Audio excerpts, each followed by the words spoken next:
Looking to resume the regular meeting of council for November 9th, 2015. Looking for approval of the agenda, folks. So moved.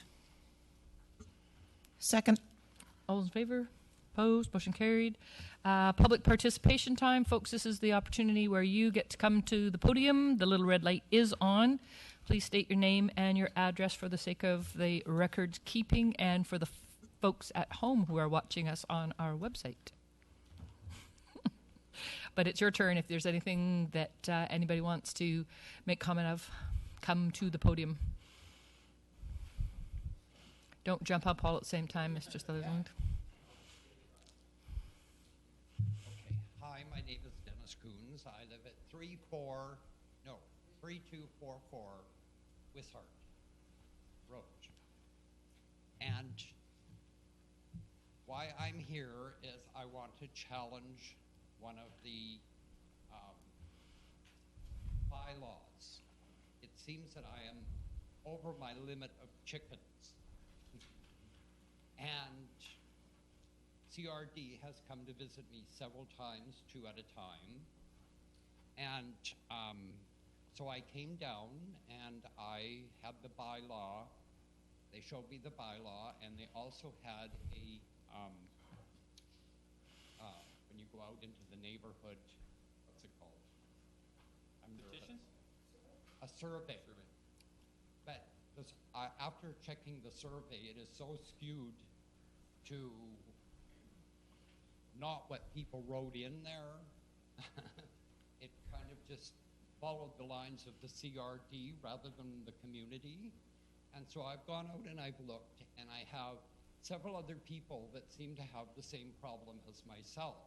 They want to have chickens in their yard.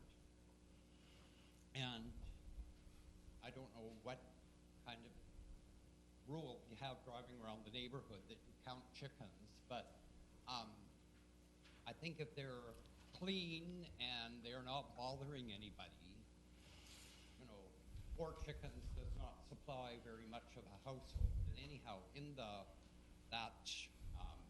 survey, it says 4 or 5 or maybe 6.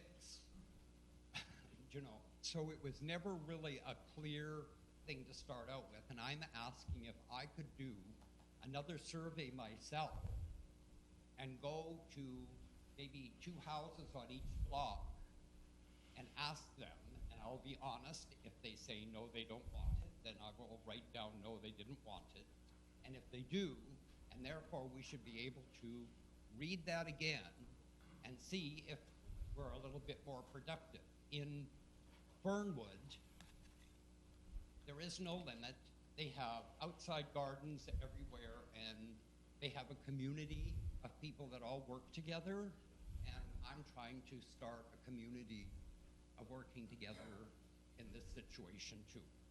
Okay, what I'm going to do, because this is not the time for a conversation or a discussion around that, so I can give you my card.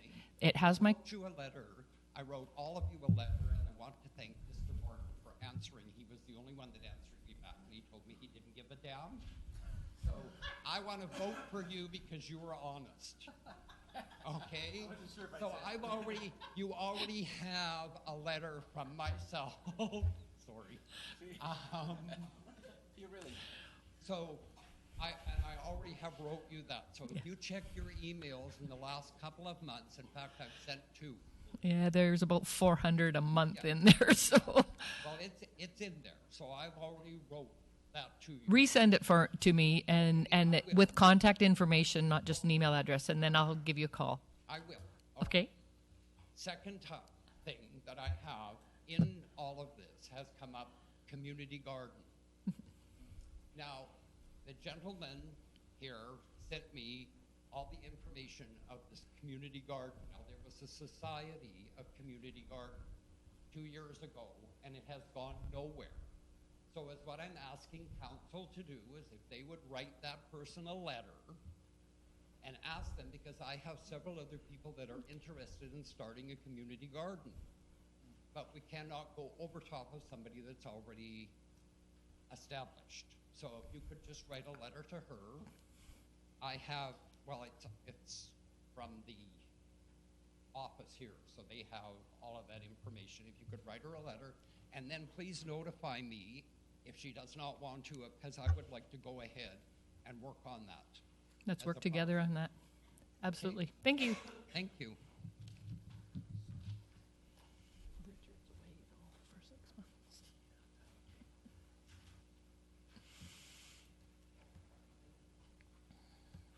Good evening, my name is Jim Sutherland, and I'm a business owner in Colwood at 2675 Wishart Road, known as the Sign Pad.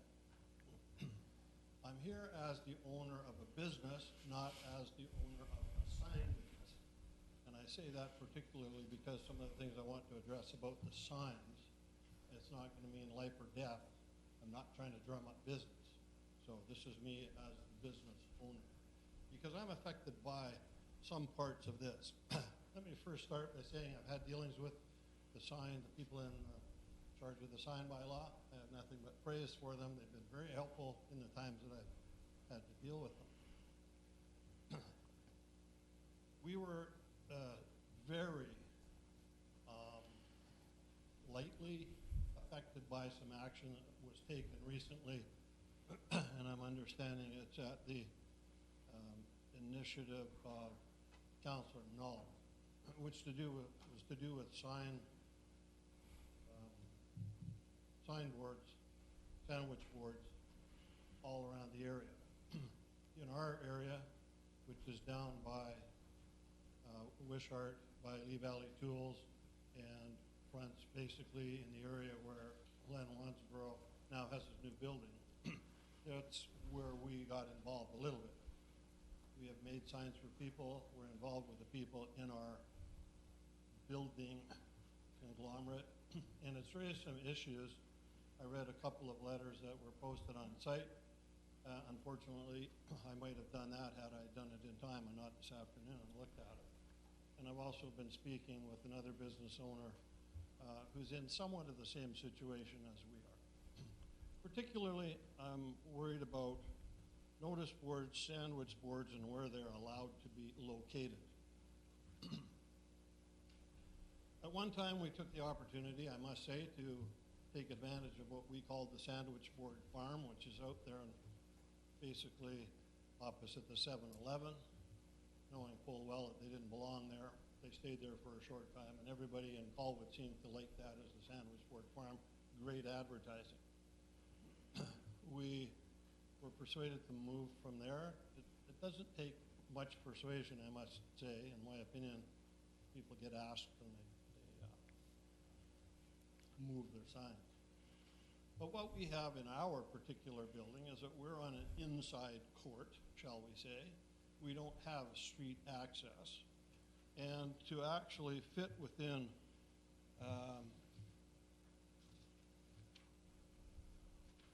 sorry, give me 1 second here. The sign bylaw part, anyway, that's H, I, and II. I just can't figure out which one that's in. Well, fascia signs, sandwich board signs.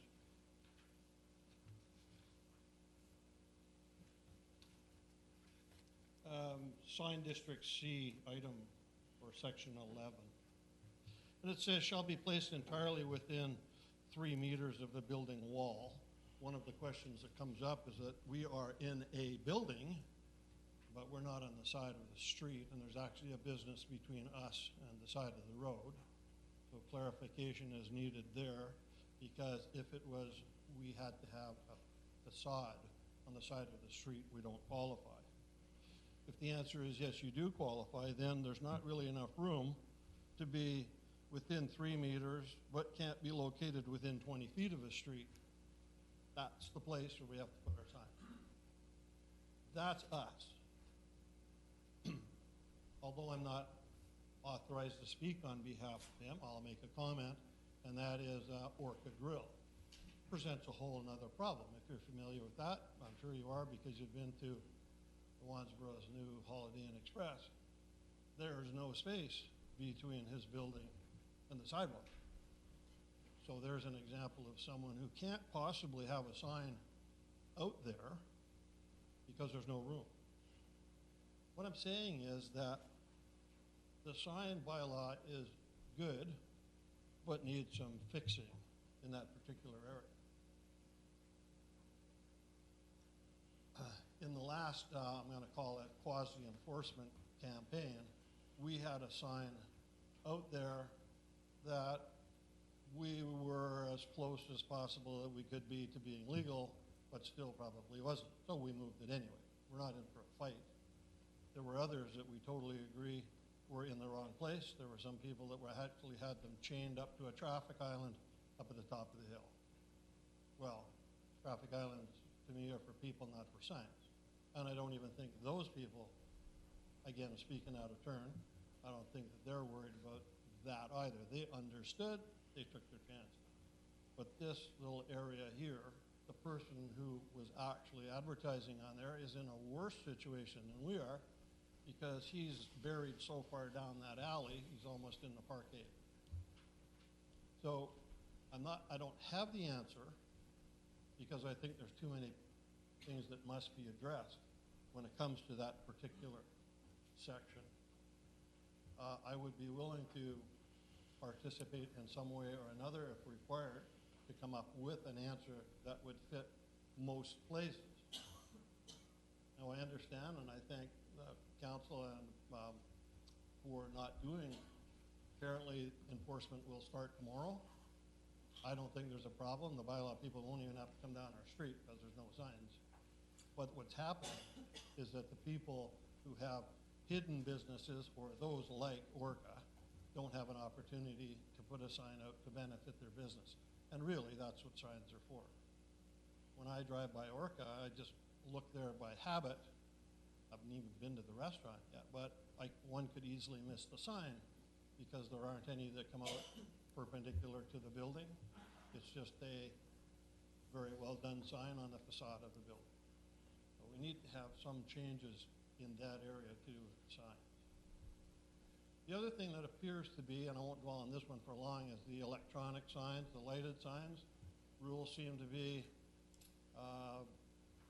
for one and maybe not for another. We're not into electric signs, so electronic, I'm not saying that, but I just happened to notice yet another new one at McDonald's the other day and thought, that's interesting. I wonder how that worked. Just a comment for you. There's things in the bylaws that either are not perhaps being followed, or perhaps they're getting exemptions for certain things, but there is, in my mind, a place for those types of signs in specific places. So if there's anything I can do to help anybody with that, speaking from being in the sign business, I'd be happy to help. Thank you. Thank you. And just to note, Mr. Sutherland, the sign bylaw is up for review for 2016.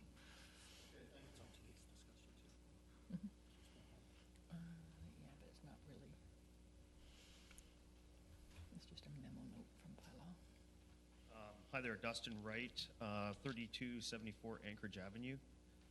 Let's keep it short. I'm here for 7.22 on the agenda tonight. I'm aware the developer across the street has been campaigning for a different proposal. I did actually try last year to go halfers on the cul-de-sac with him. I waited for just over 6 months, and got a phone call saying he was going to go on his own and do his own half. So since then, the summer was there, nothing happened. Hydro wanted the $65,000 to remove the power pole, which I believe I talked to Mr. Logan about. And we've now come up with a variance that I believe works good for everyone else. And I would just really like to see this go through. It's been 3.5, almost 4 years now of trying to get this done. Living in a basement suite with 4 people is quite stressful. So at this point, I would just like to say, although I've seen his proposal, I'd like to remind council that I've taken these measures appropriately to do this. And I think they're trying to say that the fire truck can't turn around. The fire chief's signature is on that proposal, and I'm assuming he knows what he was signing. And yeah, that's it. Thank you. Okay. Anybody else from the public? Last and final call. Seeing no one, we'll move on then. Mayor's message, just a reminder, folks, Wednesday, November the 11th, Remembrance Day. Our legions are celebrating in the West Shore. We have the Veterans Memorial Park, which will have full ceremonies up there on Wednesday morning. So I hope to see lots of you out. We're hopefully going to get a halfway decent day out there. Adoption, please, of minutes from the regular meeting of Council October 26th and the public hearing October 22nd. So moved. All those in favor? Opposed? Motion carried. Receipt of a number of minutes for Special Parks, Recreation and Culture Committee minutes on March the 26th. Transportation, Public Infrastructure, September 8th, and the report of public hearing October 22nd. Second.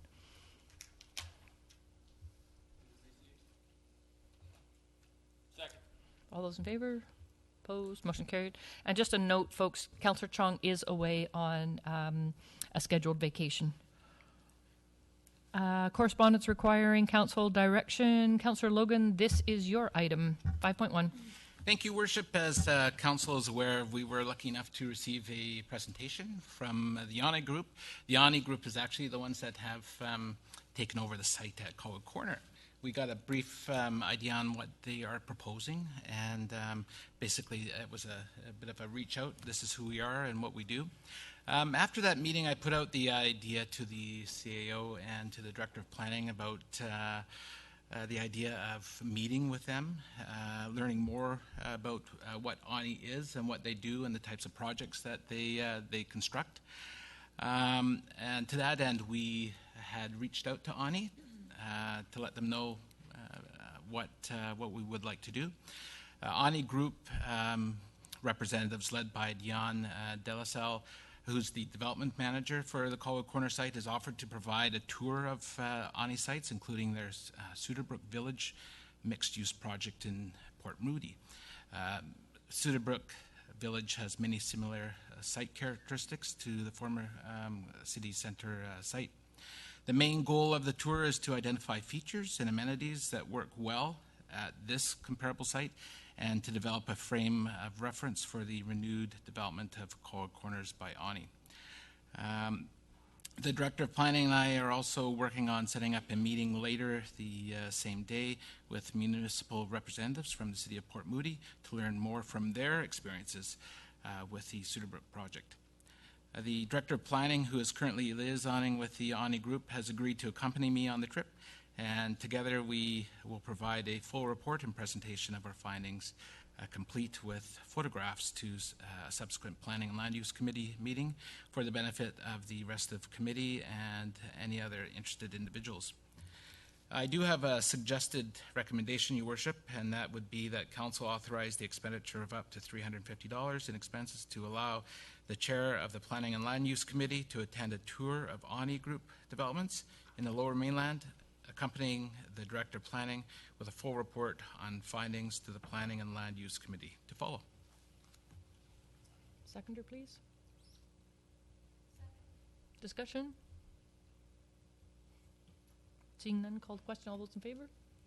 Opposed? Motion carried. You can't vote for yourself. I'm just voting against Rob. There you go. Moving on then, item under old business 6.1, memo from the Municipal Bylaw Officer and update on the enforcement of sign bylaws. Introduction is coming from Finance and Min or Protective Services. Where are we going with this one? Or our clerk?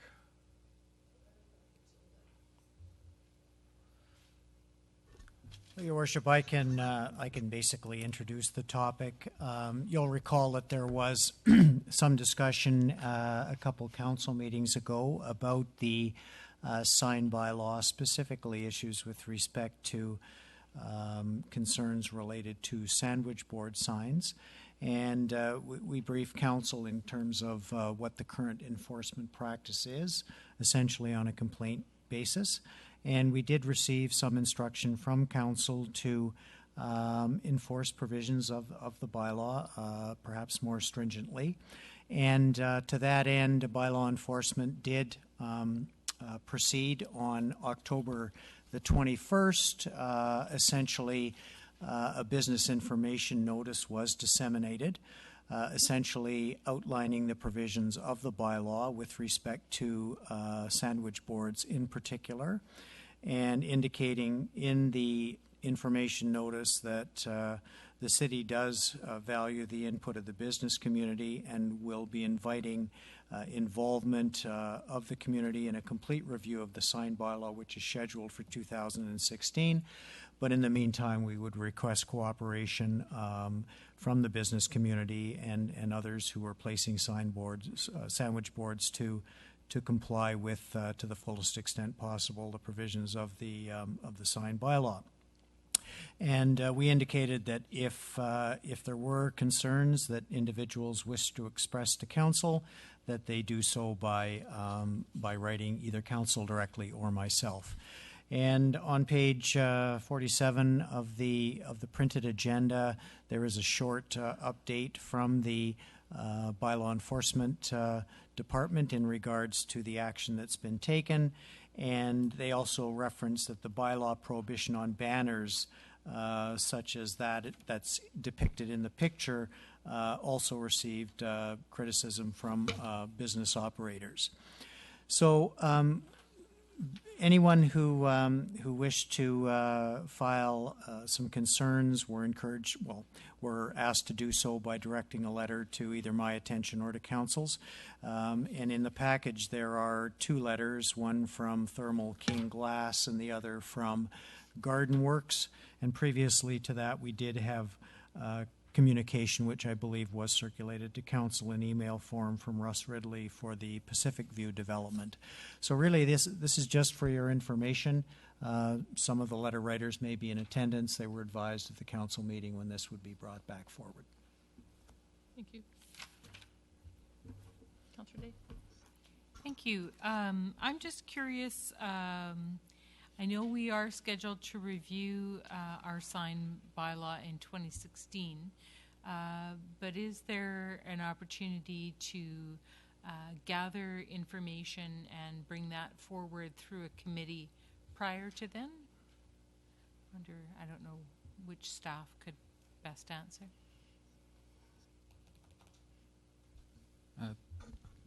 Through the chair, certainly we could use this opportunity to get feedback from the public that are responding to the enforcement activity. I think some good points were raised at the public submission portion of the meeting tonight, that for some businesses it's impossible to meet the regulations of the sign bylaw, and certainly the form and character of our downtown is evolving, so that the sign bylaw probably didn't take into consideration some of the situations that currently present us with. Yeah. Follow up? So just on that then, could we schedule this item for a committee meeting to gather that input and have a more fulsome discussion?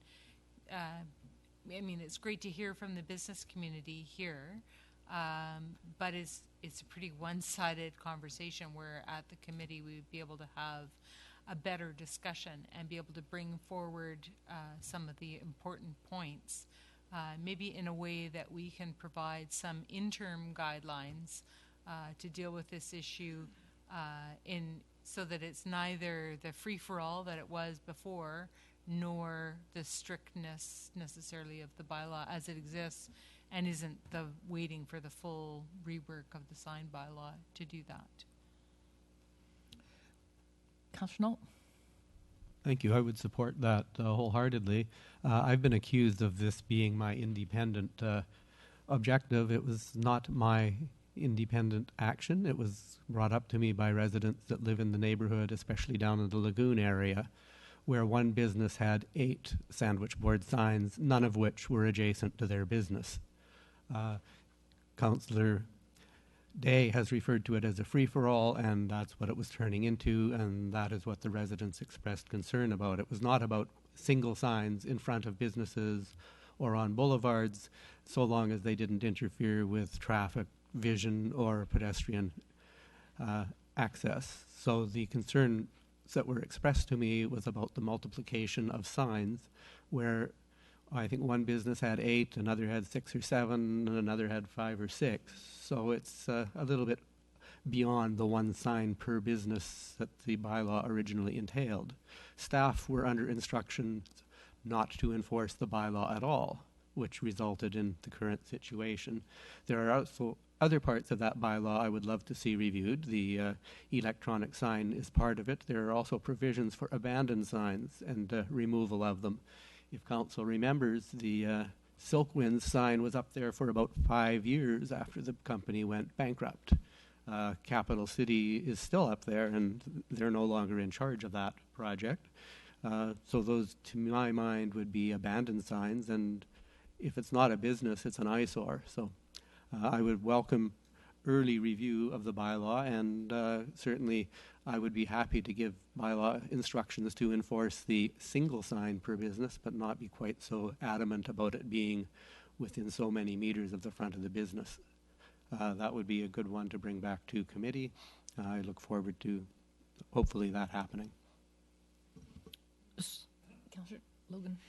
Thank you, Worship. I didn't support the motion last time around. It felt to me like we were taking a sledgehammer to swat a fly, quite frankly. And I appreciated the clarification that Councillor Nault made, and I agree with the situation that was occurring down on Heatherbell.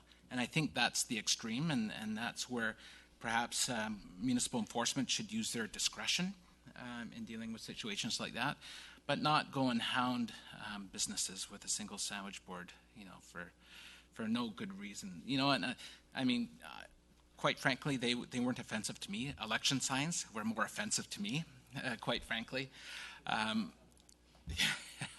So I think if I would agree that we would look at the sign bylaw and this issue in its entirety, because as was pointed out tonight and in the report, there's just some provisions that just don't make sense, period. So through you, Your Worship, to our CAO, I'm wondering if we needed some sort of motion just to allow municipal enforcement to back off a little bit, or to relax our expectations, unless there's a safety issue, of course, but let them use their discretion as opposed to coming out there and whacking people because they've got a sign where it shouldn't be. Your Worship, I understand the point, and I think there would be some merit, from my perspective, in placing this item back on the appropriate committee agenda for a bit of a discussion. I previously advised you that, generally speaking, previous to a couple meetings ago when this issue was raised, that staff generally enforced the provisions on a complaint basis. So if we got a complaint, or we noticed something that clearly there was a sightline issue, an encroachment into a sidewalk, a footpath, traffic interference, something like that. If it was a complaint, we'd deal with it. And even if it wasn't a complaint, but it was pretty overt, we'd deal with it. Other than that, we didn't go on, search and destroy missions or whatever. And as a result of the discussion a couple of meetings ago, we didn't go on that type of an aggressive enforcement. The bylaw people took a fairly soft approach, put out an advisory. I think a discussion, a follow-up discussion at the committee level, just to give us a little bit clearer direction on enforcement. We can have a discussion about the nature of the complaints, and maybe a discussion about putting a finer point on the parameters under which we'd actually go out there and take perhaps more aggressive action. I think that would probably be beneficial, because obviously it's generated some reaction, and I think staff would benefit from a further discussion kind of offline at the committee level, where we can spend a little bit of time brainstorming and then come back to council with a recommendation. So where to land that? Because planning would normally have it, and I'm concerned with the capacity of what you guys have before you with committees and that sort of thing. Is it appropriate to do it there, or in that admin monitors bylaw, if there's a bit more wiggle room at that side to at least have those committee level conversation? Well, I first thought, Your Worship, would be maybe protective services, because the bylaw enforcement pick staff the are there. third one. Yeah. Because the bylaw enforcement staff are there, and they're the ones on the front line who Okay. perhaps would benefit from the discussion, as well as be able to provide a little bit more substantive input into Great. some of the circumstances they encounter in the field. So that's where we'll send it. And Mr. Sutherland, you'll be in attendance.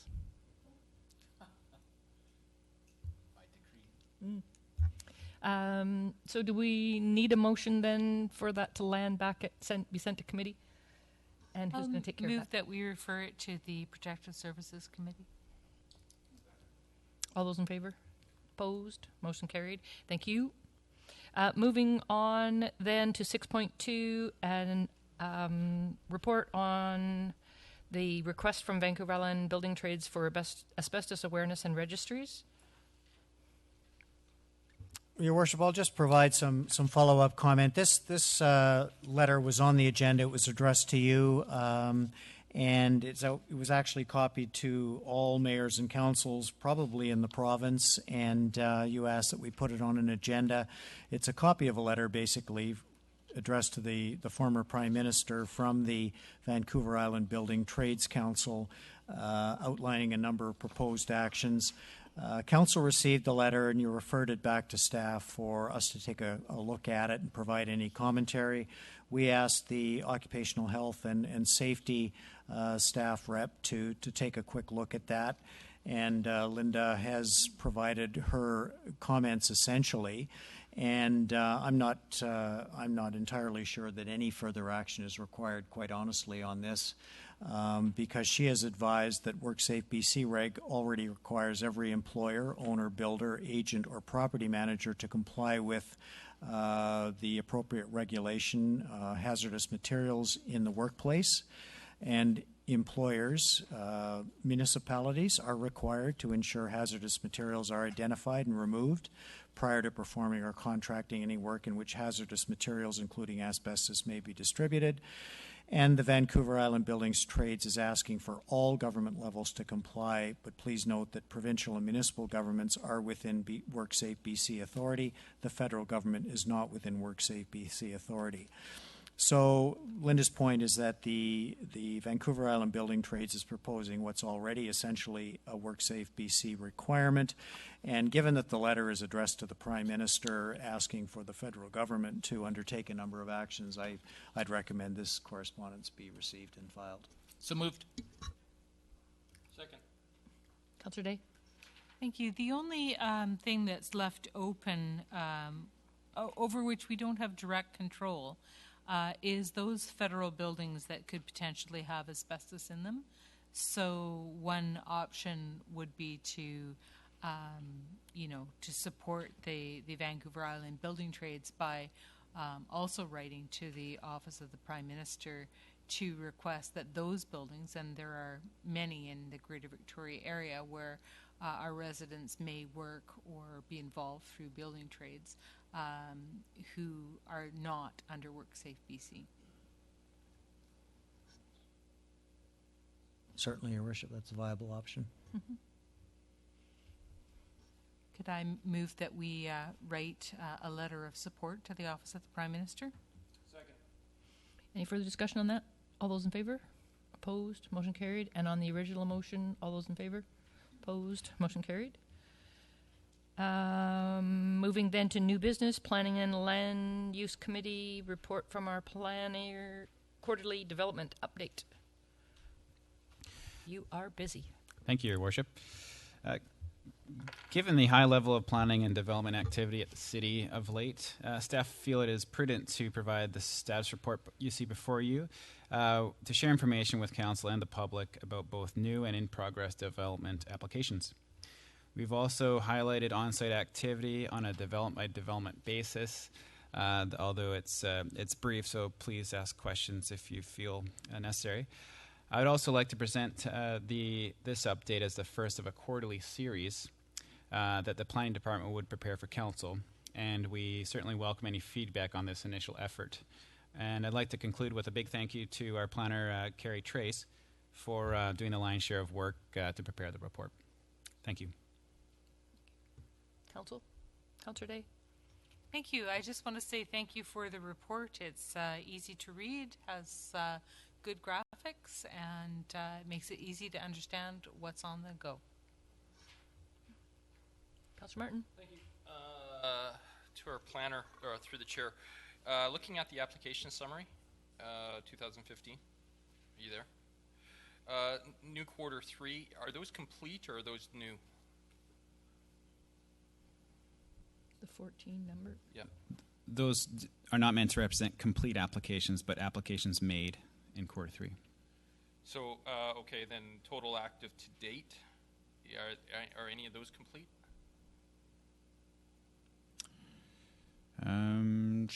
Year to date, are any of those complete? And then if I'm looking at 2014, 13, 12, and 11, how do I tell what's open and what's complete?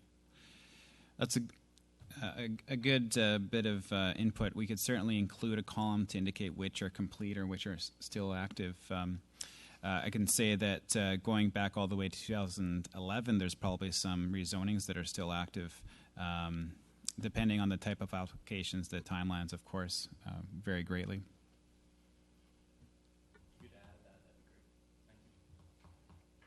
Anybody else? Motion to receive? So moved. All those in favor? Opposed? Motion carried.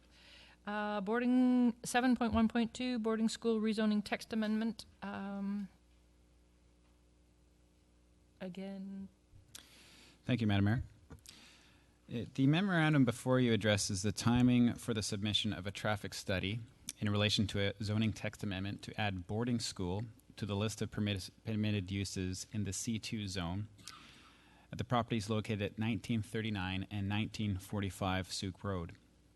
As outlined in the memo, the applicant is requesting the submission of a traffic report later in the development process rather than prior to a second public hearing.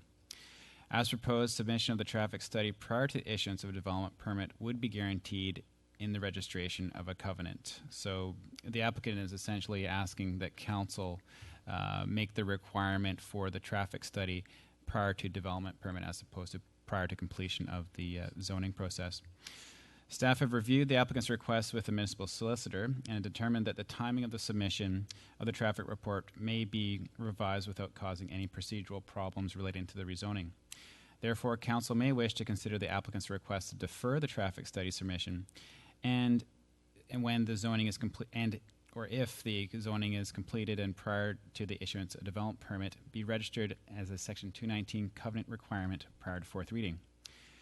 If council were to decide to require the traffic study prior to a public hearing, a second public hearing would be required following the submission of a traffic study to the city. And I might add that a second public hearing for this application may very well come to pass to accommodate the submission of some information from the applicant related to the grant in lieu of taxes issue that has come up.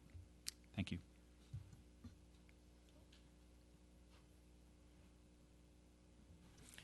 Move the recommendation, Your Worship.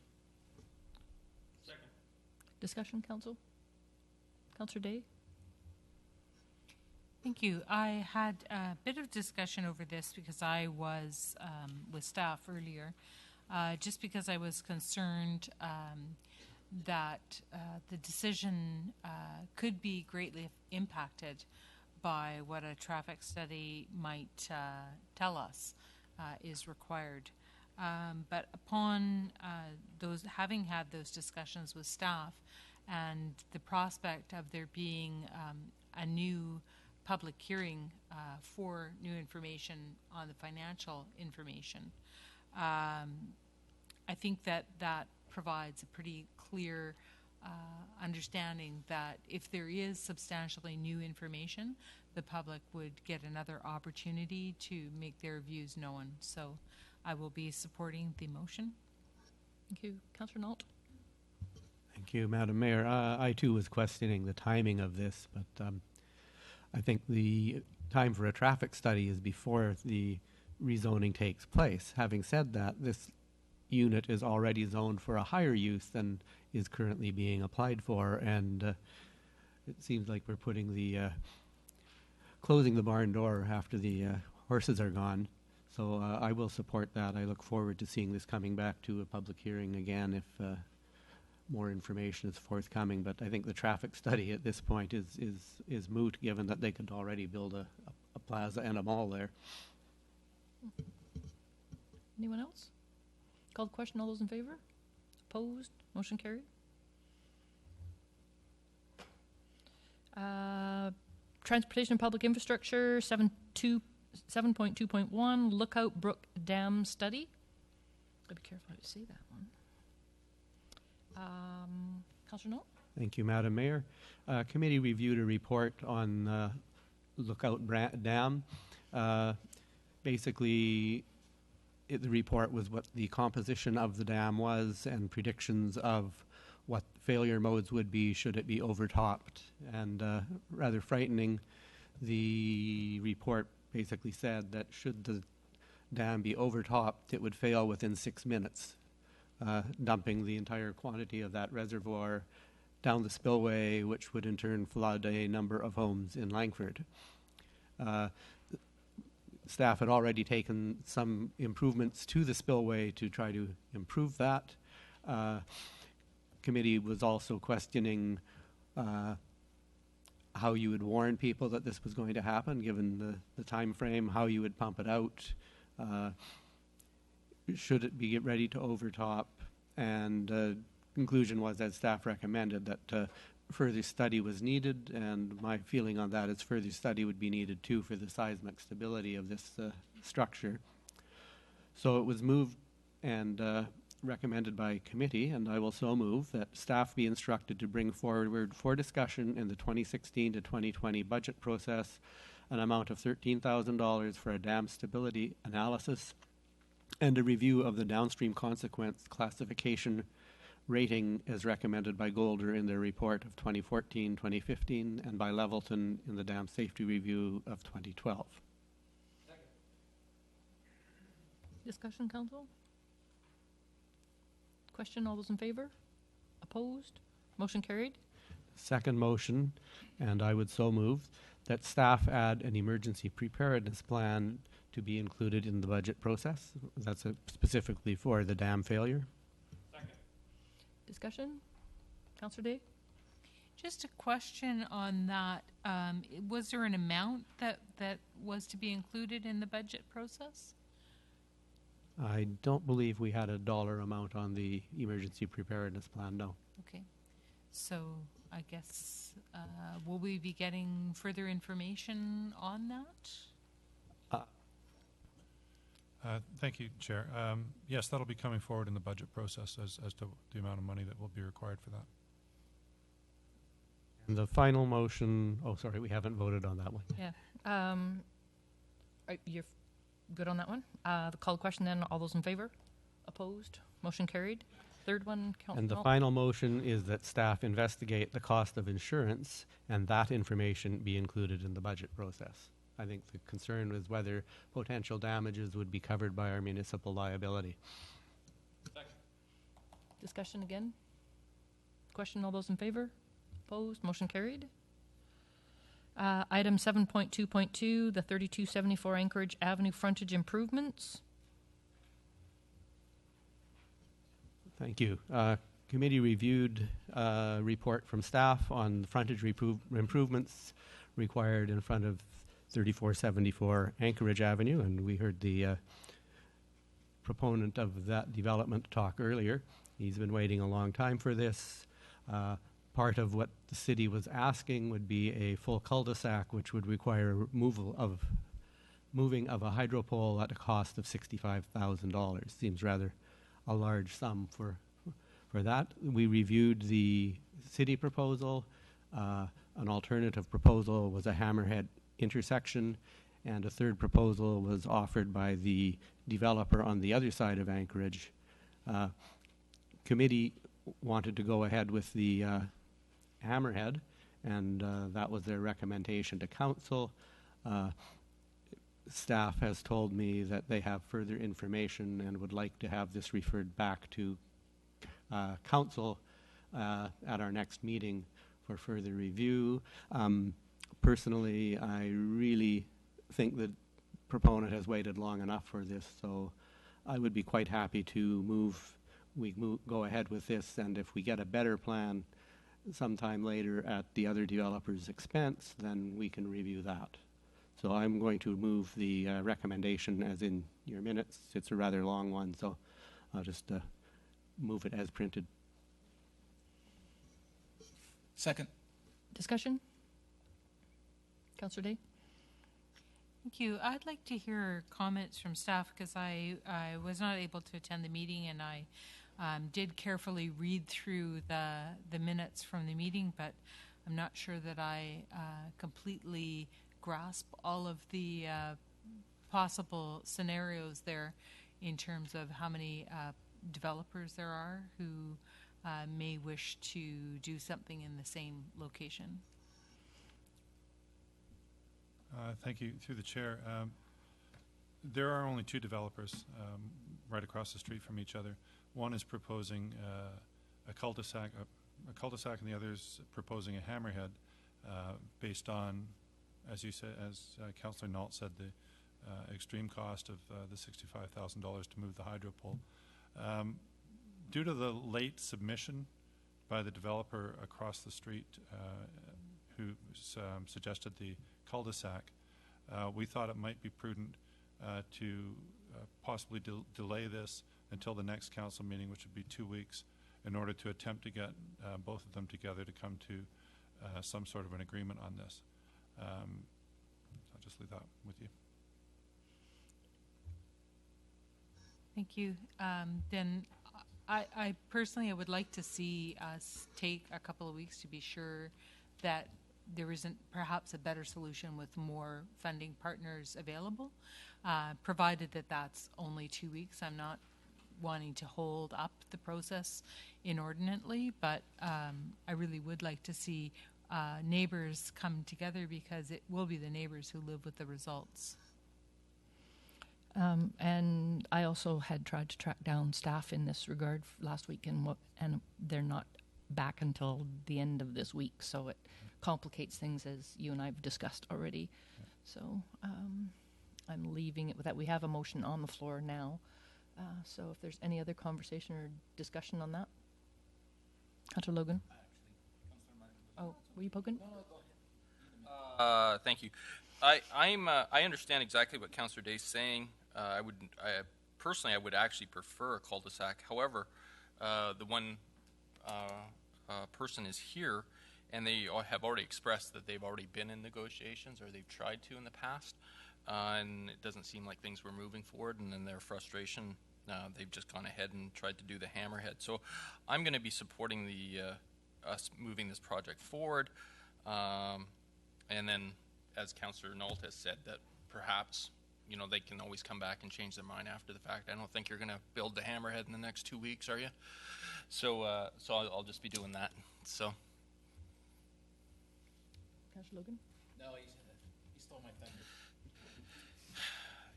I stole your notes, actually.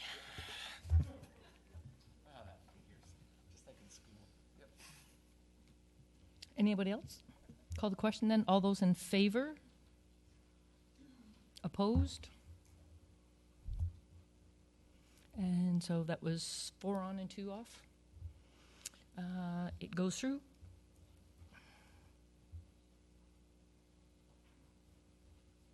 I will be bringing back.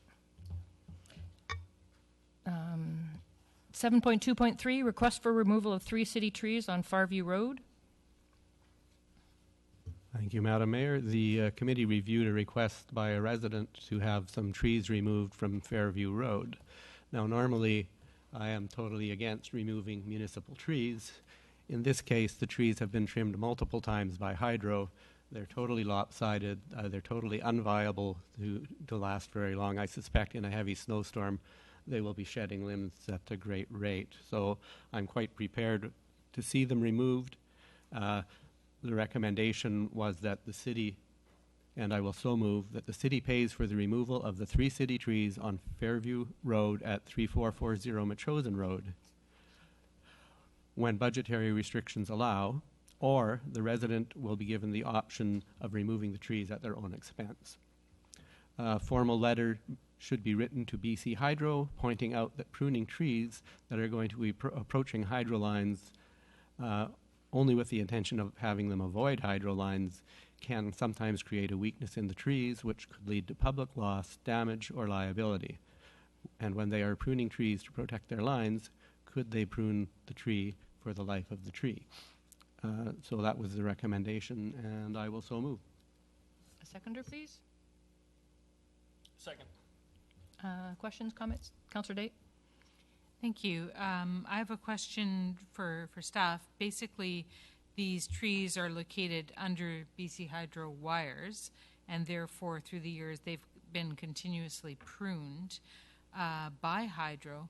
And I'm just wondering, have we considered asking BC Hydro to take down the trees, and would they be willing to include them? They do take down trees, I know, from time to time.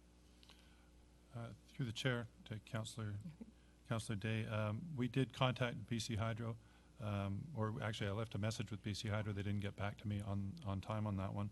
But I did speak with my parks manager and the engineering technologist in charge of permitting, and they both stated that they've had this discussion with BC Hydro in the past, and that BC Hydro will not entertain this unless they feel that the tree is an imminent threat to their hydro lines. At that point, they might take it down. I don't think we have an option there. Okay, well, hopefully there'll be really good wording in that letter, and a finger going like this. Any further comments? Question, all those in favor? Opposed? Motion carried. Item 7.2.4, variance request for roadway standards for improvement required by bylaw for subdivision of 3476 Wishart. Thank you, Madam Mayor. The property owner and developer of 3476 Wishart Road has made an application to subdivide and develop the property. According to the subdivision and bylaw number 285, he's required to do a number of roadway improvements. Committee reviewed the recommendations of staff as far as the improvements go, and there was a very long motion read here that it be recommended to council that bylaw 285 be varied as follows, and there are 3 conditions with Delora Road and 5 more with Wishart Road frontage. Now, most of this came about, again, because of a late submission. Basically, the proponent came forward and placed the road cross-section in front of the Transportation and Public Works Committee. It has had no chance to be reviewed by the public or the rest of council prior to that. I had wanted to see it tabled to the next transportation meeting. I would still like to see this tabled to the next council meeting because it's still not clear from the map provided that the required road right-of-ways are available. I would like that clarified by staff before we vote on these. So I'm going to move that we refer this to the next council meeting when staff can provide this information. Discussion? Councillor Day?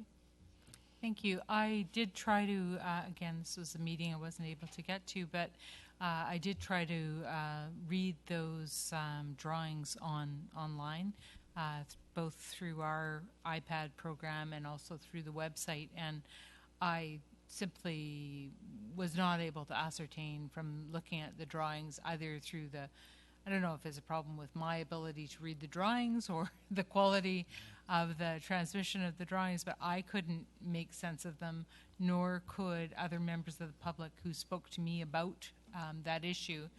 I am very concerned with that area because it is an important roadway connection for access to Royal Bay High School, and we need to ensure that there are safe pathways for pedestrians and cyclists to get through.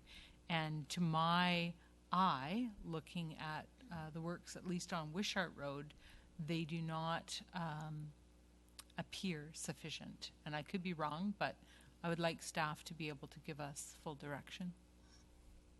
Anyone else? Councillor Martin? Thank you.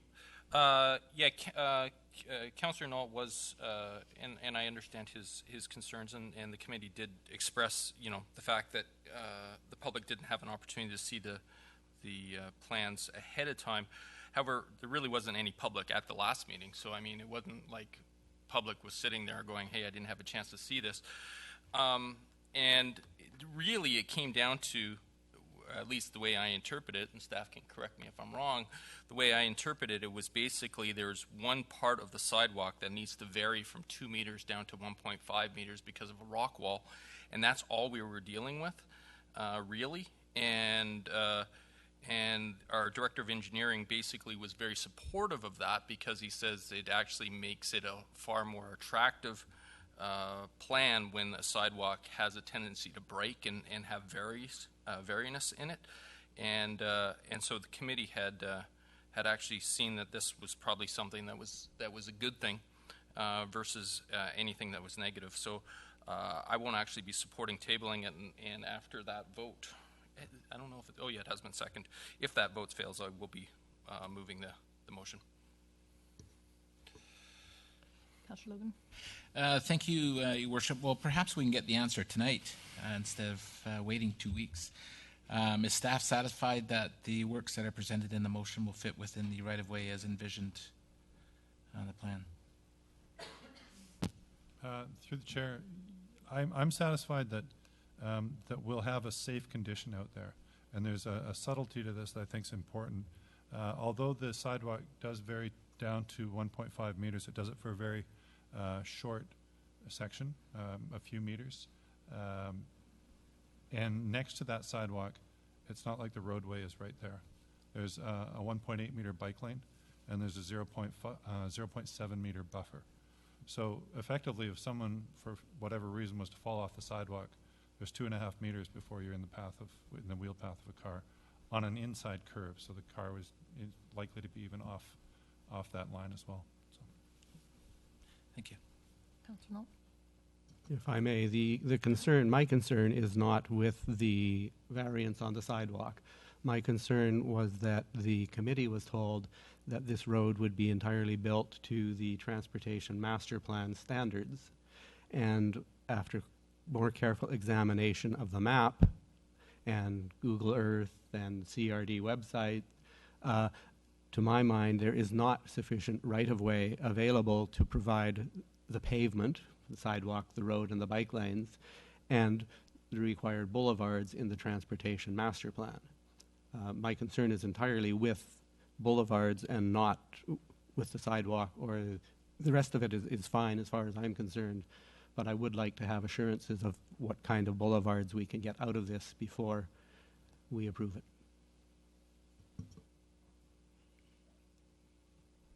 Anything further?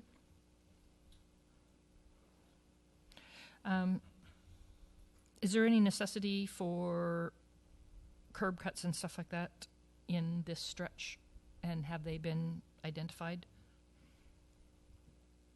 I'm not aware of any necessity in terms of for buses and that. I think there's one road access, which would be a letdown, but I don't see any necessity for the curb cuts. Just wanting to be sure. Anyone else? Councillor Day.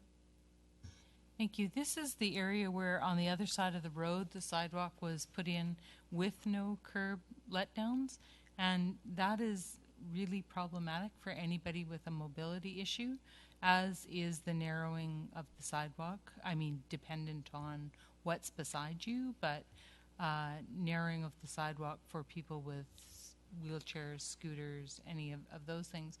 Currently, it's a very long way on the other side of the road to get on or off the sidewalk, and it is so unsafe cycling on the other side of the road again currently that the kids going to or from school who are cycling along that stretch are most often seen cycling on the sidewalk. So I feel strongly that it's very important that we get this right, simply because there's already enough infrastructure in place that we don't have any wiggle room.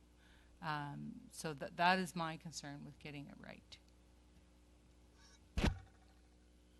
Just for clarification, if I could, through the chair, Councillor Day, do you mean curb cuts at the beginning and the end of this section of project, so that so that people can get off the sidewalk area and into the bike lanes that will exist, and then back onto the sidewalk area if should be. So if you were pushing a stroller and you wanted to go from where the homes are and get onto the sidewalk, you need a curb cut to get on, or if you were in a wheelchair, you definitely need a curb cut. I mean, you do have options with a small child in a stroller that you don't have with an adult. Through the chair, we could certainly work that into the design.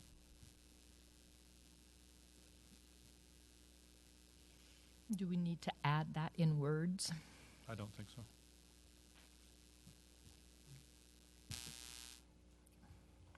Anything else? So we have a motion to defer this to staff. Call the question. All those in favor? Pardon? No, that's what we're doing now. That's what Defer to. Oh, is it refer to?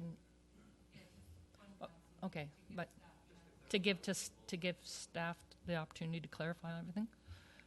So okay, refer to the next council meeting.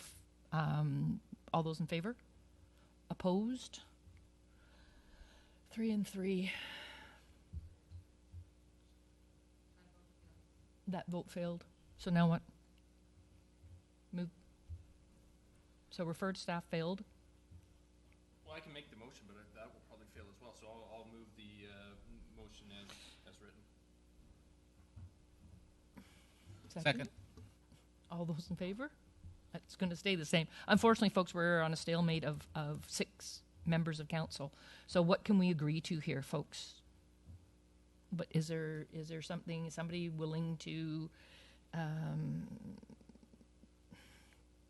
come up with On my issue, I would be happy to support the motion if we add an extra item to the Wishart Road frontage that would be item I, that the entire road have a 20-foot right-of-way to ensure that the entire transportation master plan cross-sections can be accommodated. Is that feasible, staff?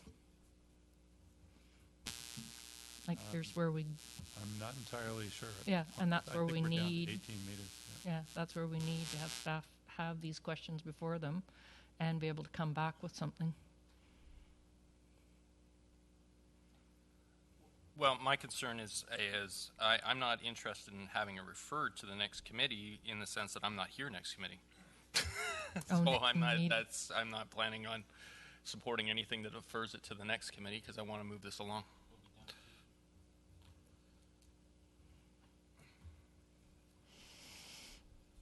What do we do in the... So I believe we had a mover and a seconder for the recommendation, and my move would be item I be added as an amendment, and that was to deal with the adequate road right-of-way to provide the entire... But if that can't be done... then council should know that, because we were assured at the meeting that this standard would be met. Something's buzzing. That's mine. Yeah. Through the chair, there would have been enough room in the right-of-way to make this happen. In fact, there is enough room in the right-of-way to make it happen. But what there is that the sidewalk that exists is the sidewalk that that we're building this off of, or that it'll be built from. And that sidewalk is at least several meters off the property line. I would say at least, at a glance, about 4 meters off it. And so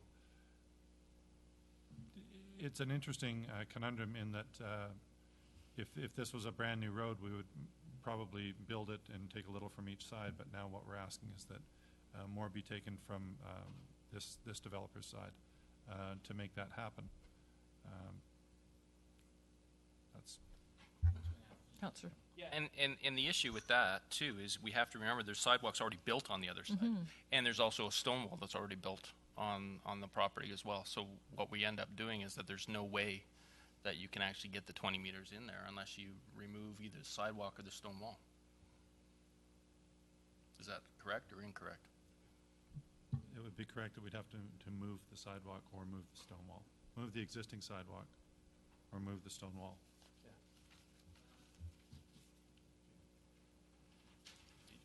Yeah. There possibly could be a clarification, Council. Can we hear from?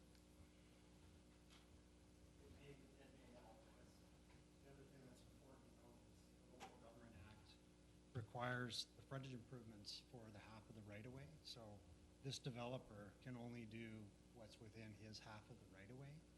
If it had been addressed at the rezoning, it'd be a different story, but it wasn't. So we've gone, and the reason why Michael Baxter at the committee meeting was so appreciative and could quickly understand and accept this drawing is because we're adopting what that plan has requested, and we're doing more within our half of the right-of-way than what would have been required. So I think that's why he was so easily convinced that this was a good option to go with, and it simplified everything because the only variance that's being asked for is a half meter of a sidewalk for a stretch of a few meters. So it's not a difficult plan to understand.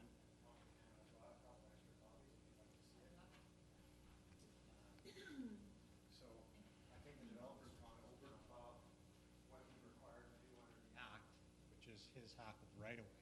We can't go onto the other side of the right-of-way. That's already been done by the previous developer. He built a 1.5 meter sidewalk, which doesn't meet this transportation study, unfortunately, and he's built it quite a ways away from the existing right-of-way. So we can only do what we can with what's been built on that side. And the developers, from our perspective, gone above what he's required to do to try and meet that new study. So if that helps, thank you.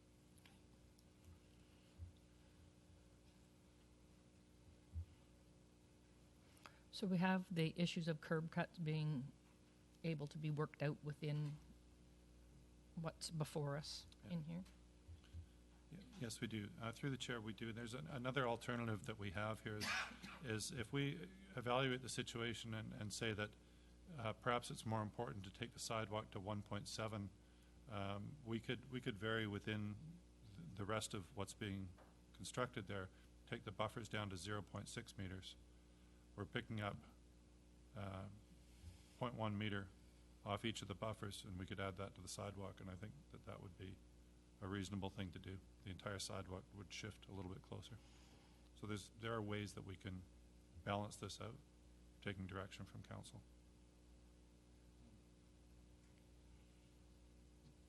Councillor Day? Thanks. I think the buffers for the bike lanes are very important. It's funny because this is the exact location that launched me into municipal politics, because my daughter was just about run down on the road as we were walking home from school that day. So that's what got me here. It is really, people do drive quickly through that area, and they do use all of the pavement that's available to them. So I think that, if we're going to put our bicycles first and actually get people riding them, we have to provide them with a safe place.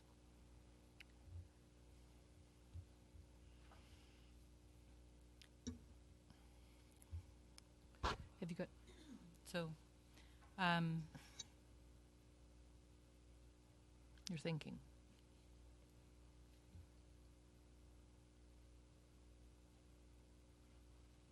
I believe what's not on the plan here is the boulevard, and I think that's what is in our transportation master plan that isn't shown on the drawing. So I think that's what's actually giving way here. Through the chair, the boulevard is not an absolute necessity for safety in the transportation plan. It's you'll see on other sections such as the Souk Road right away in front of Royal Roads University.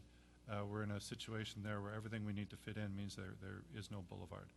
A boulevard is something that we like to have. It certainly makes it a friendlier and a more inviting walking environment and even cycling environment. but it's not a necessity for safety. It's more of something we'd like to have to encourage more walking and biking. I could also point out that there's a significant amount of rain garden work happening behind the sidewalk, and boulevard work happening behind the sidewalk in terms of stormwater management.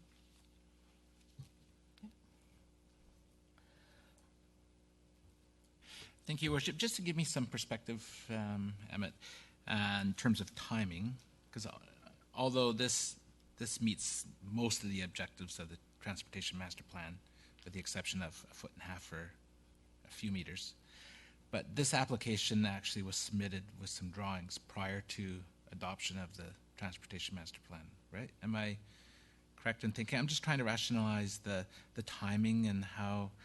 I'm not entirely certain if it was or not.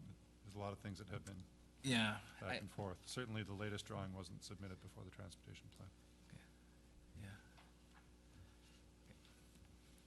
Yeah, it's a tough one. I was just hoping for a little perspective because I have a hard time trying to get this done and create the safety improvements.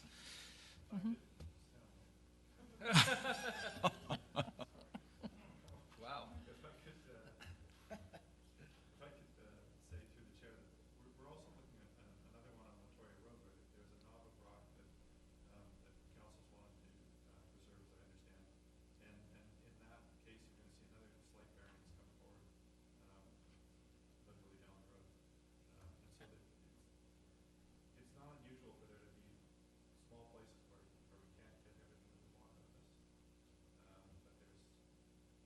But I think we're getting a fair amount here. And even if you have two strollers approaching each other, they're not going to careen into each other just because the sidewalk got narrow. They're going to stop and negotiate with them. No, and I appreciated actually that Emmett, that helped clarify things and kind of solidify my thoughts of moving this forward sooner. Thank you.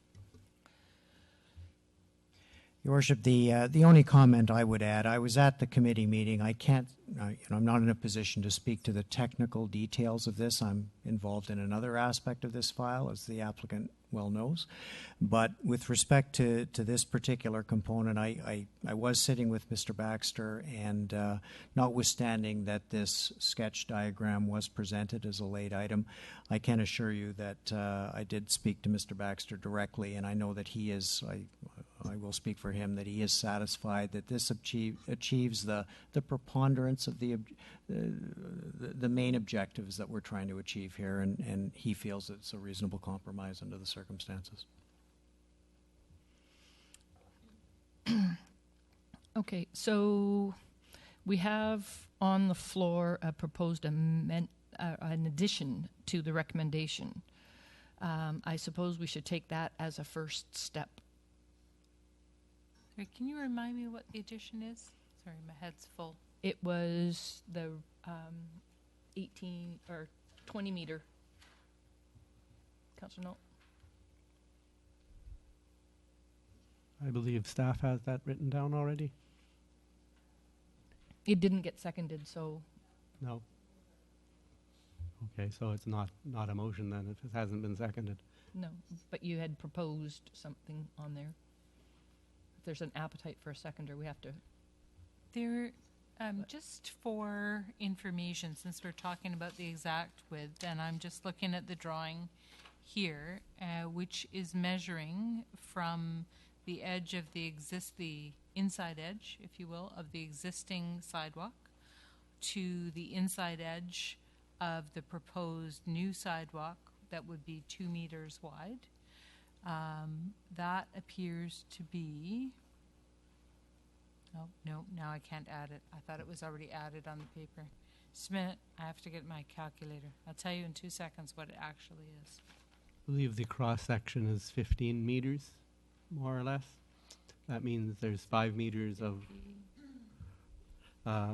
what would be boulevard missing. And I'm bringing this up because on Delora Road we're giving up 2 meters by 100 meters to make their right-of-way narrower. That's 200 square meters of something that could have been city property that the developer can now use as saleable property. There's a pretty hefty market value to that size of parcel.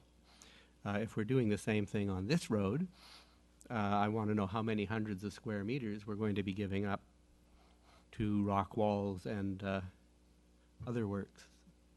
That's You're correct. It's 15 meters.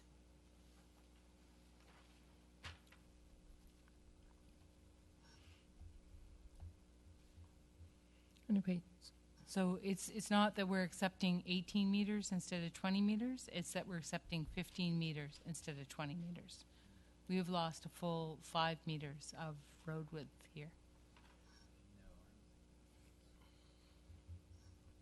You can add them up. I just added them up. 1.8 plus 0.7 plus 3.25 plus 3.25 plus 0.7 plus 1.8 plus 2.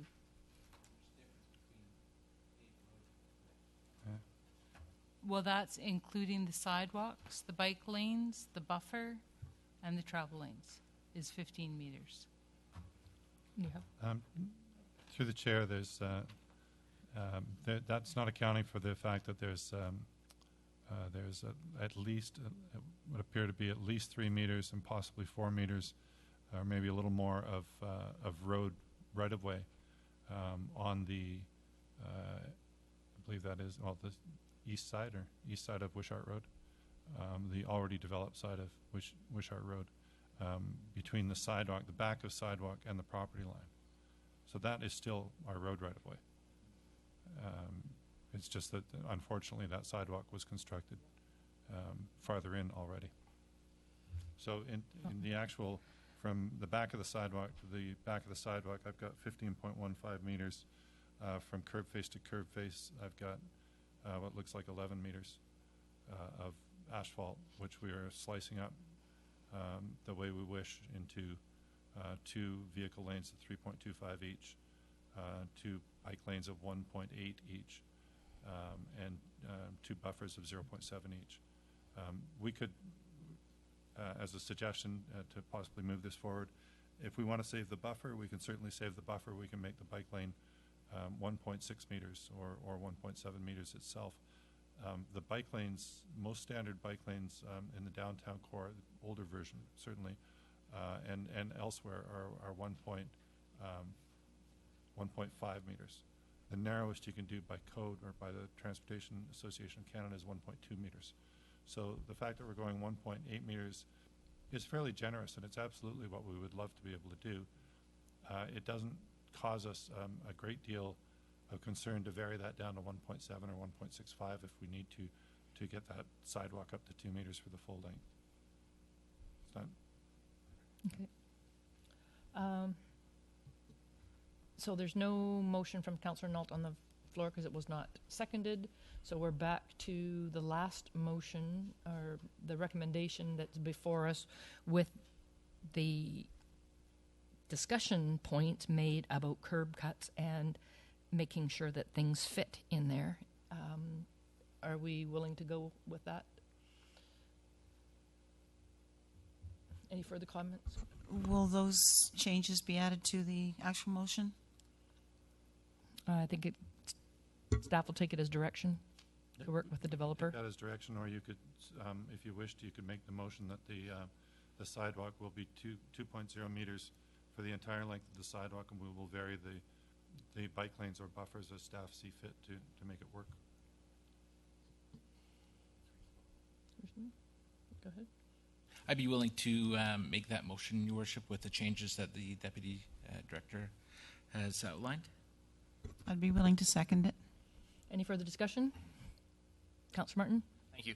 I mean, I'll vote for it just to move this along, but I actually think that's not the greatest idea. Just personally, I mean, we've got a sidewalk across the street that's 1.5 meters already. So we've got a sidewalk that's going to be 2 meters, and it's going to go down to 1.5 meters for like 2 meters. I mean, I think that's much better than putting out a bump that's going to take up a bike lane, and then some biker's going to hit it and fly into the sidewalk. I would rather just stick with the same one and just move it forward. But that's just me saying. Go ahead. I see your point. What I was attempting to do was basically move it forward, as you were saying. But what I was suggesting is not that we have a bump come out, but that the entire sidewalk shift, so that so that it be a continuous curve, not with a bump in it, but the entire sidewalk shift over approximately 0.5 meters to give you a full width. And that way, for the entire length, the bike lanes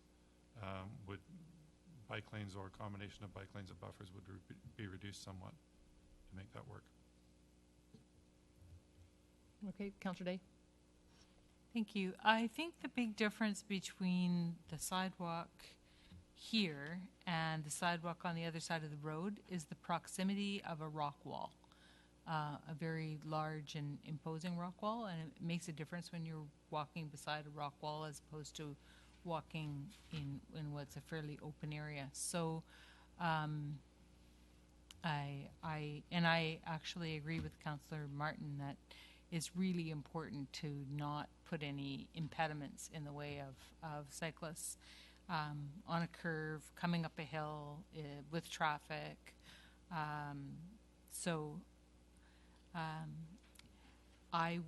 In the interest of moving things forward, I will support this going forward with the narrowing of the sidewalk and keeping the bike lanes as large as they can be, because I think we're going to be repainting those bike lanes an awful lot, because I don't think the cars are going to stay in their lane in that area. And we simply have to make the point to cars that the road is not just for them. So that brings us back to the recommendation. So we have a motion before us that had some moderate changes, so we'll have to vote to defeat that and go back to the original motion, because what Councillor Logan is the shift in the sidewalks the whole way and whatever. So call the question then. All those in favor? Opposed? Motion fails. Now if somebody will move the original recommendation with the verbal conversations and points that we've made Also to staff moved. and folks. Second. All those in favor? Opposed? And motion carries. Thank you, folks, for that perseverance through there, and I trust that staff and the developer will be working together to ensure that all of those points as made will be addressed. Thank you. Looking for 7.2.5, draft Ocean Boulevard Pump Station Protection Plan. Thank you, Madam Mayor. Before we do that, I would like Council to give very clear direction to staff that this kind of late addition is totally inappropriate. That's two of them at one committee meeting. We didn't have time to study them. The original maps as provided in our agenda package were totally illegible, and I'm still not satisfied that I know how much of this is road, how much is boulevard, and so forth. So I would like Council to give very clear direction to staff that substantive additions at the meeting will not be allowed. If the developers so choose, then we refer that to the next committee meeting to allow proper study of that. And I would like to make that as a motion. I think it's, yep, and go ahead. Seconder for that? Discussion on that point, Councillor Day? Thank you. I just want to offer that we really do need to be prepared. We can't make good recommendations at the committee level without lots of good information to work with. But I also want to say that is not really, certainly not for me, it's not a problem to schedule an extra meeting if, time constraints are such that, the developer might be doing the best they can, and there's a real need to have an item come forward, I'm not opposed to calling a special meeting to deal with an item. Any other comments? Call the question. All those in favor? Opposed? Motion is defeated. Where are we? Pump station 7.2.5, Ocean Boulevard. Thank you. Committee reviewed a report on the Ocean Boulevard pump station being at risk from tsunami, high water, high tides, storm surge, etc. There was a protection plan presented in the report. I'm sure Council has all read it. And the recommendation, and I will so move, is that report number 1 of the flood hazard assessment and mitigation options of the Ocean Boulevard pump station protection plan and accompanying staff report dated November 27, 2015 be forwarded to Council for their information. And I believe the next step on that is to forward this to interested agencies for their comments. Second. Discussion? Councillor Day? I still don't know really what the recommendations from this are. I have tried to read it, but it's very complex and was very small font to read on my iPad over the weekend. And so I would sure like to have some sort of a presentation overview, something. I did read some of the details about what the proposed potential times that it will fail, whether it's 3 times a year or 8 times a year in 2025 and some of those other statistics. But simply bringing it here and saying move to receive without having any kind of a presentation, I don't think lets us know much. Councillor Knoll? If I may, Madam Mayor, the committee reviewed this at great length at their meeting. The presentation went on for a considerable amount of time, considerable amount of discussion about the potential flooding, and lines were presented. If Council would show up at the committee meeting, they would get an awful lot more information. I'm quite happy with the report as it is. My concern is that the recommendation is to spend something in the area of $300,000 or $400,000 to protect an asset that is 10 years old, 15 years old, that's worth $1.5 million. Council should be reviewing those numbers, but we really have to get comments from agencies like ELSI and the Lagoon Residents Association to see what they think of it. Basically, it's going to be another layer of lock block wall and riprap out in front of the pump station. Concerns were raised about what that would do to the erosion of the beach on either side. If we look at what's happened at the other end of the lagoon, that was very real concerns, and the report did not address that at all. Councillor Martin? Yeah, in addition to Councillor Nault in addressing Councillor Day's questions, it's exactly the same. We had the exact same questions as you asked, and basically the director of engineering had said that this there were more questions that he was going to need to go back and ask, so he didn't even know the answers to. As he talked, Councillor Nault talked about the riprap.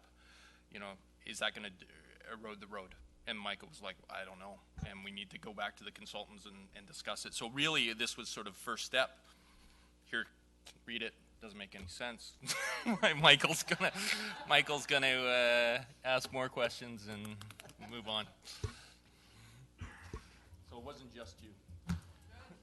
So the recommendation is to receive, and we seconder on that.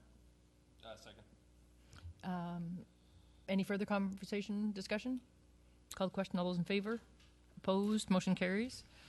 Moving folks into bylaws, number 8.1, bylaw number 1590, third reading only for Colwood Land Use Bylaw number 1989, amendment number 146, miscellaneous amendments. Second. All those in favor? Opposed? Motion carried. 8.2, bylaw number 1593, third reading only. Colwood Land Use Bylaw number 151, 1989, text amendment number 147. On a specific matter landing. of Oh, pardon me. information, I have Excuse yourself, Councillor I Knoll. have a potential conflict of interest. My wife has financial dealings with the applicant, so I will be excusing myself from discussion or voting. Don't go far.